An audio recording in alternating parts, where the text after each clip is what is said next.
Leadership is often regarded as the important modifier of organizational behavior. Correspondent examines the leadership of the PDP National Working Committee, which has been the pivot on which the Adamawa PDP crisis revolves, their decisions, and how party stakeholders view their conflicting role in the current saga. The report.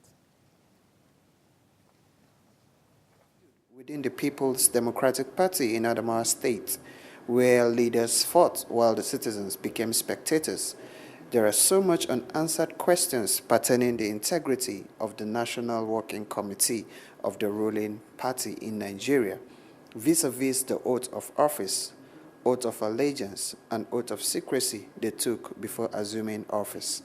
Commenting on the actions of the National Working Committee of the People's Democratic Party on the decision to rescind their earlier action, which brought about the congresses that took place in Yola, calls for a rethink. Stakeholders and party members who spoke to GoTel News said, "Ace a samu wani mutum wanda yayi magana yau gobe ya canja. Alal misali ka duba wayannan kaza kamin ka rike mukamin jami'a sai ka ranse. Akwai oath of office, oath of allegiance, and oath of secrecy. Sun rasa za su yi aikin jami'an nan tsakanin su da Allah. Sun riga su yi wannan abu, sun je kuma sun mayar. Kaga wayannan mutane bai kamar da zama shugabanni mu ba. Ina kira ga wayannan mutanen da suka ce su wai ko su biyu ko su uku wai sun fasa abinda suka yi nan ya kamata su rubuta da hannunsu su bar mukamansu a jami'an nan kuma hukunta su. The same National Working Committee who approved the dissolution after making a resolution, then they approved the appointment of the Damagun Caretaker Committee. They approved the working plan of the Damagun Caretaker Committee. They approved the timetable. They communicated to the Inspector General of Police, Director General of the National Security Services, and they communicated to the Commissioner of Police, Adamawa State, and the Directorate of the Security Services here in Adamawa. They communicated all the organs that matters to be communicated with. And it sounds ridiculous. To me, honestly to me, their action is not only bad, the action portrayed the entire country. It ridicules the entire country because it is not only the Nigerians that are watching what their action. The whole world now is globalized. So the whole world are seen as being the giant of Africa. So it sounds ridiculous.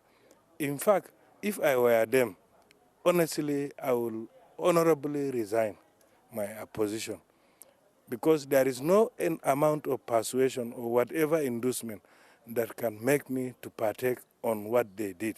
So the only good thing to them is for them to honorably resign, apologize to the Nigerians and to Nigeria.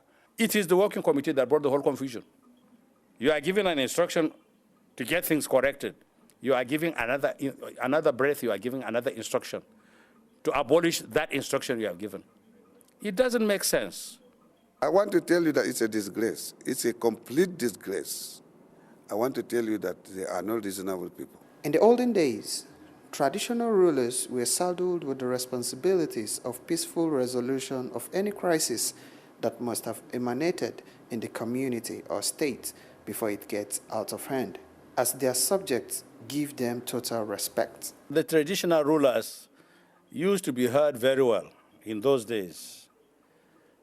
But now, there are some traditional rulers that have political interest. On the presidential committee that was set up by the president, the newly elected PDP chairman had this to say. The committee is still asking for memorandum.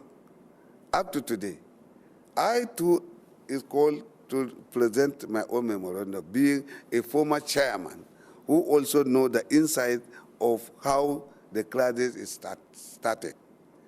So they are still working. They are yet even to sit down. They are just asking people, meaningful Nigerians, to go with this one. And the members of the committee are very high placed. It's one of the most powerful presidential committee ever found, to the best of my knowledge. If, the president of the Senate government is in the committee. The speaker is in the committee. The secretary to government in the committee. The vice president is in the committee. What type of that? And then the secretary of the committee by a renowned Nigerian, Professor Jerry Ghana. Isn't it a very serious and powerful presidential committee? There are so much unanswered questions pertaining the integrity of the National Working Committee of the ruling party in Nigeria, vis-a-vis the oath of office